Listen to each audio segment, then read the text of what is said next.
Her name was Natalie Harper, the woman everyone in Charleston believed had the perfect life. But on the night of her engagement party, Natalie nearly died in the icy waters of Harper Lake.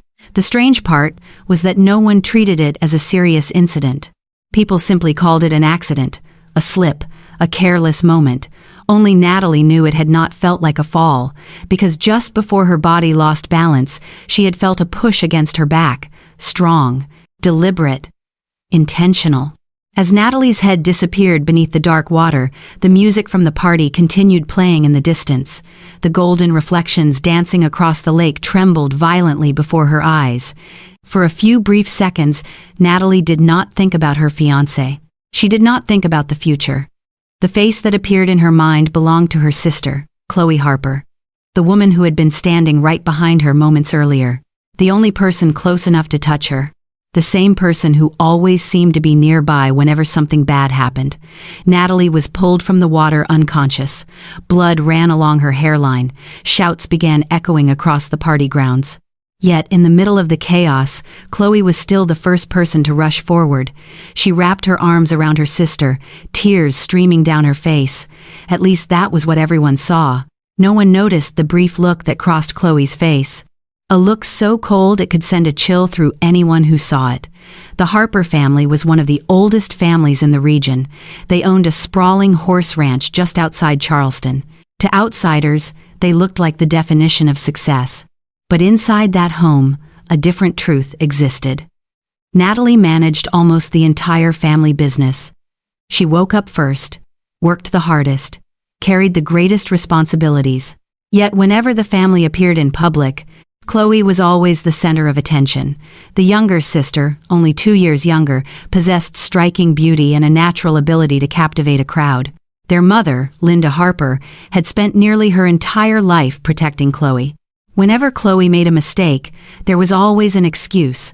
Whenever Natalie was hurt, there was always an explanation that she was overthinking things. It went on for so long that Natalie eventually began to believe it herself.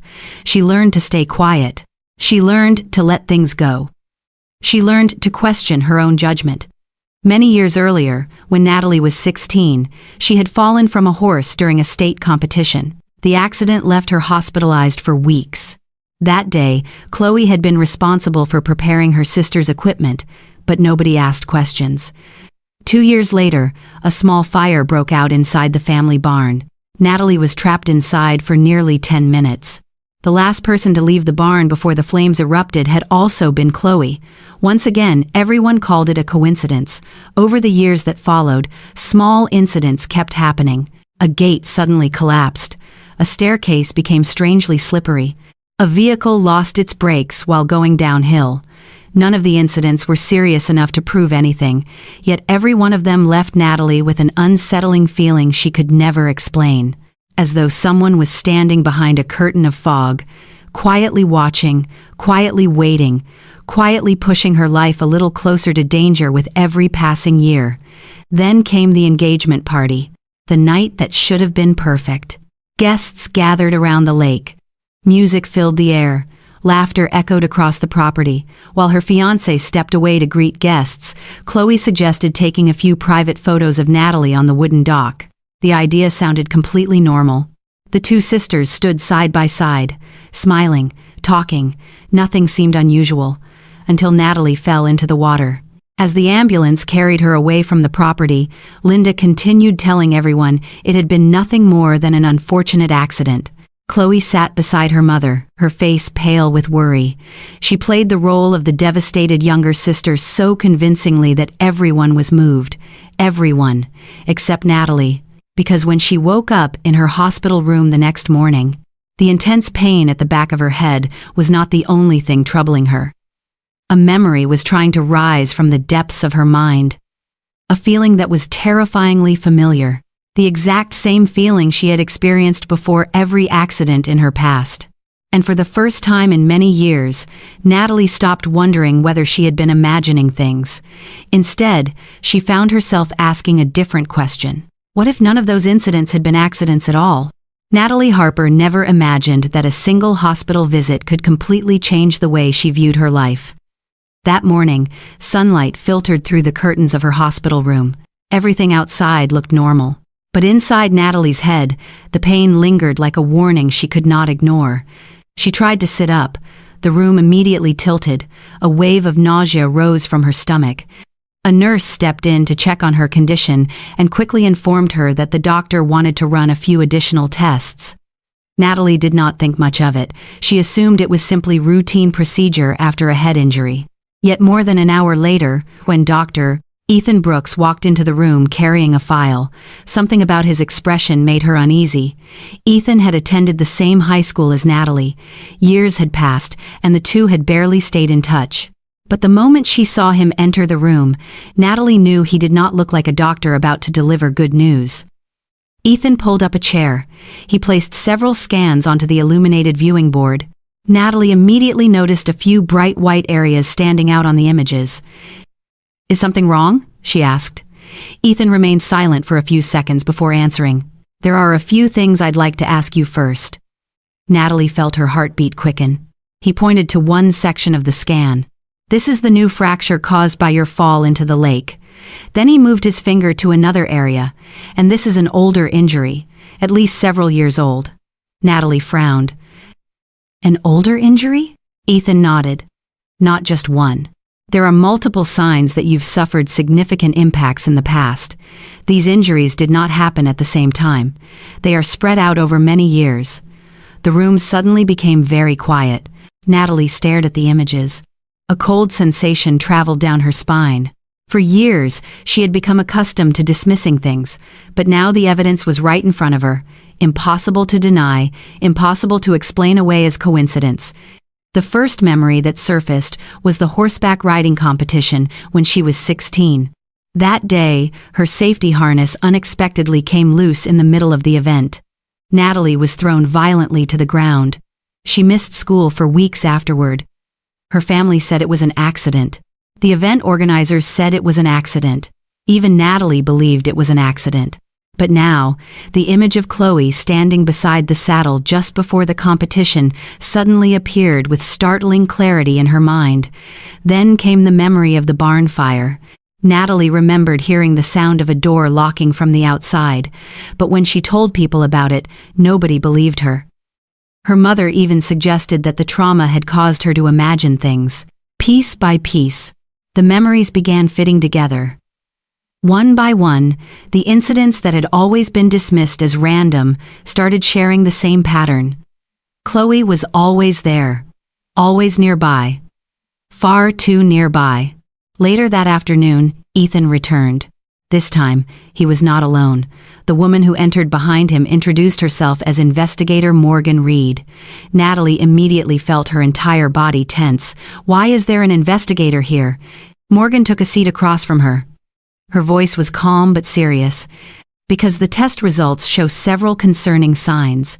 We need to determine whether these injuries were truly accidents." Natalie did not answer right away. She lowered her gaze to her hands. For years, she had tried to keep the peace. She had chosen silence. She had always found reasons to protect her family, but for the first time in her life, she was no longer sure that was the right thing to do. Morgan began asking questions, one at a time. Who was usually around when the accidents happened? Who was the first person to explain what had happened? Who often told you that you didn't need to see a doctor? Each question felt like a blade cutting through years of fog. Natalie felt her throat tighten. She did not want to say the answer out loud. But the truth existed, whether she spoke it or not. "Finally," she whispered. "Chloe." It was always Chloe. Morgan did not seem surprised. It was almost as if she had expected that answer all along. But before the conversation could continue, the hospital room door suddenly swung open. Linda Harper walked in. Her face was filled with tension. Right behind her was Chloe. The younger sister carried a large bouquet of flowers and wore a perfectly crafted expression of concern. Natalie recognized it immediately. It was the face Chloe always used in front of other people, the face of a devoted sister, the face of someone who could never hurt anyone. Linda immediately turned toward the investigator. "I don't understand why this is being blown out of proportion. She just fell." Natalie has always been careless. Chloe quickly joined in. "She's been through a traumatic injury. Maybe she's remembering things incorrectly." Natalie looked at her sister, and in that moment, she realized something that frightened her more than anything else.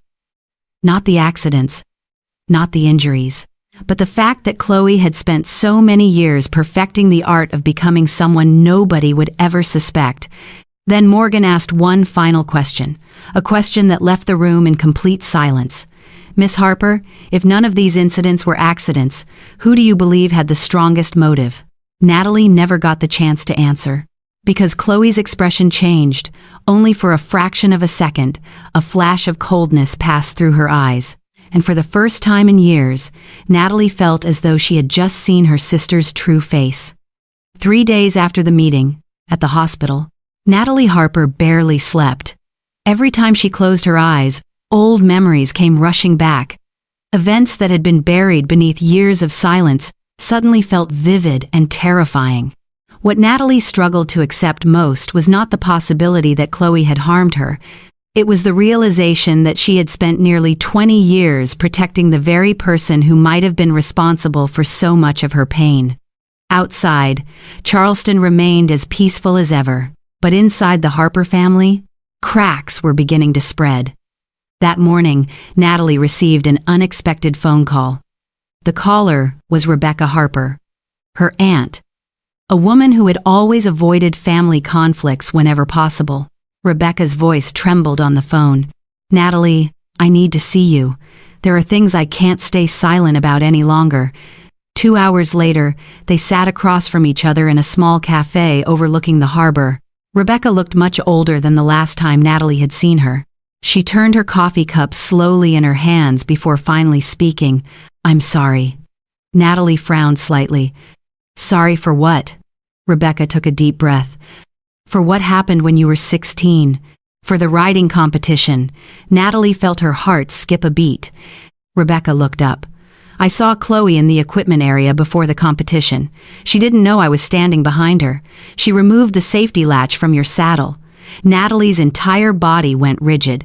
For years, she had searched for an explanation for that accident, but she had never imagined she would hear an answer like this. "Why didn't you tell anyone?" Natalie asked. Her voice was barely audible. Rebecca lowered her head. "Because your mother already knew." Natalie froze. Linda knew. Not suspected. Not guessed. Knew. Rebecca explained that after the accident, she had told Linda exactly what she had witnessed, but Linda dismissed it. She insisted Rebecca must have misunderstood. She didn't want the family torn apart over an accusation, and so the truth was buried.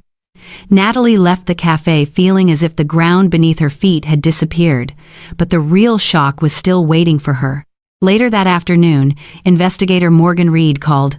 "Natalie, we've identified a motive. I need you to come to the office immediately."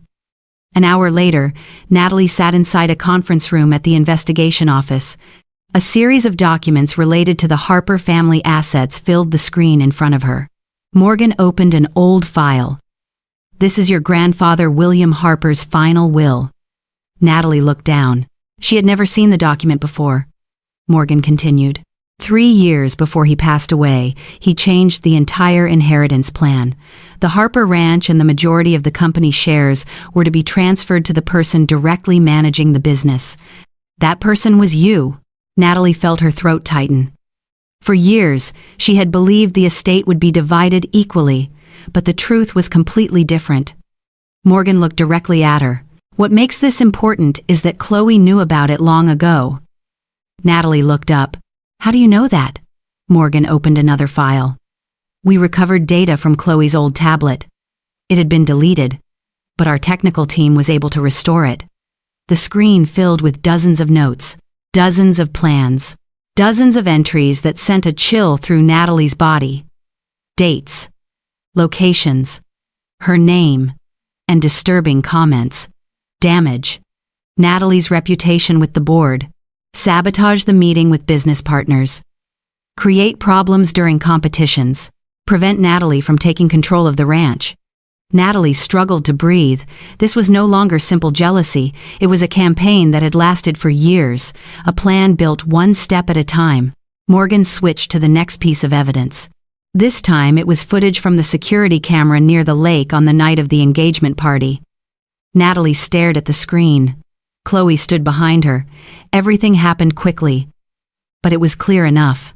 Chloe's hand touched Natalie's back, then pushed hard.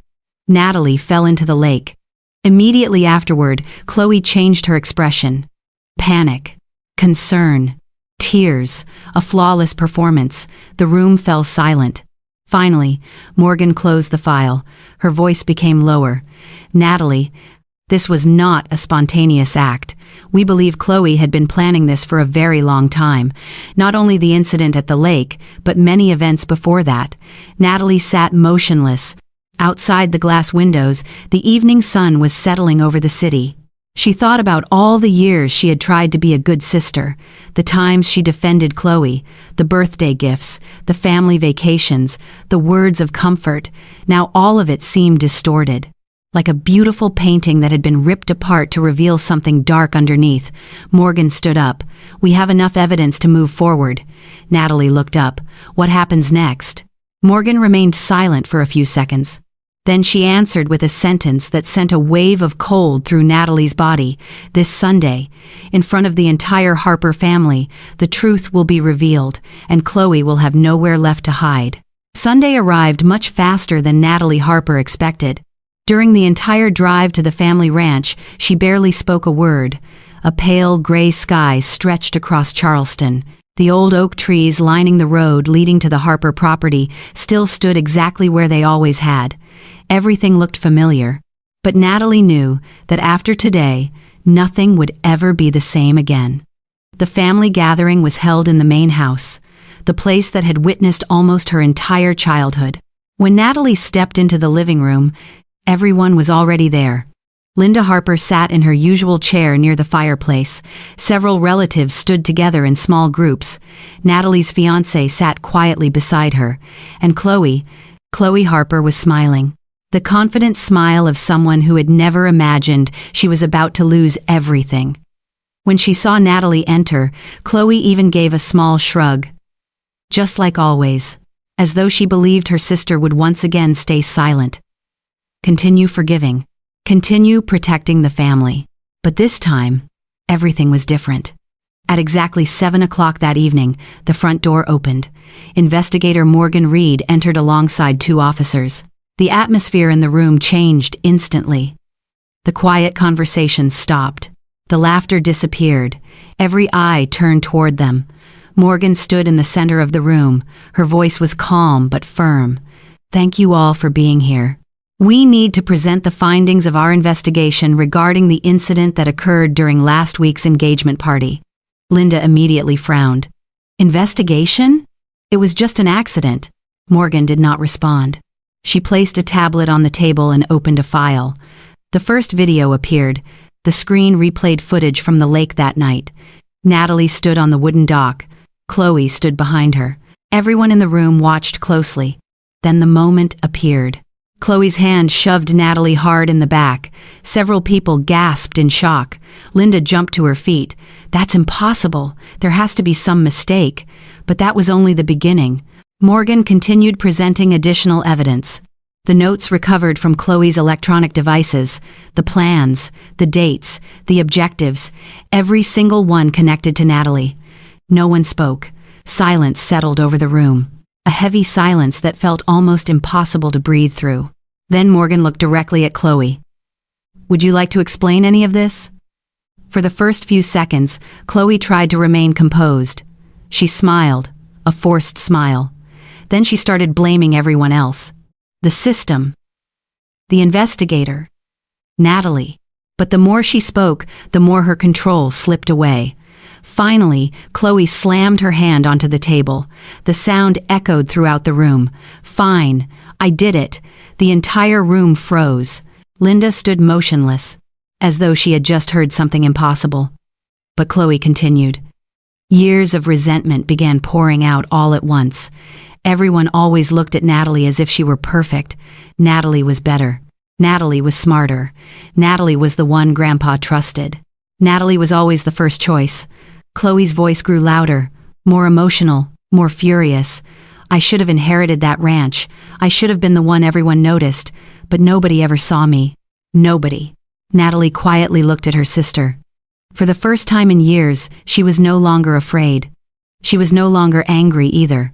All she felt was sadness, because the person standing before her was no longer the sister she remembered. She was someone who had allowed jealousy to consume everything she once was. Morgan signaled for the officers to step forward. The moment the handcuffs appeared, Chloe truly panicked. She turned toward Linda. "Mom, say something. You have to protect me." But Linda said nothing. Tears rolled down her face. For the first time in her life, she could no longer find an excuse. The officers escorted Chloe out of the house.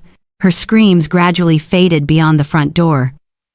The room fell silent, a completely different silence from the one that had existed before, no longer the silence of fear, but the silence that comes when every mask has finally fallen away. The months that followed passed slowly. Chloe accepted a legal agreement and entered a long-term psychological treatment program. Linda began attending counseling sessions. For the first time, she confronted the mistakes she had spent years avoiding. Natalie chose a different path. Instead of remaining trapped in the past, she began building a future. The Harper Ranch was renovated. Part of the property was transformed into a support center for people who had suffered emotional wounds caused by toxic family relationships. On opening day, a large crowd gathered. Standing at the new entrance, Natalie watched the morning sunlight stretch across the familiar fields. For the first time in many years, she felt at peace. The truth had shattered her family. But the truth had also saved her. Because sometimes, the bravest thing a person can do is not continue enduring pain. Sometimes it is facing that pain directly, giving it a name, and choosing to move forward. If you were in Natalie's position, after everything that happened, would you be able to forgive Chloe? Share your thoughts in the comments below. And don't forget to like, subscribe, and turn on notifications for more emotional stories about family, truth, and the journey of overcoming life's greatest challenges.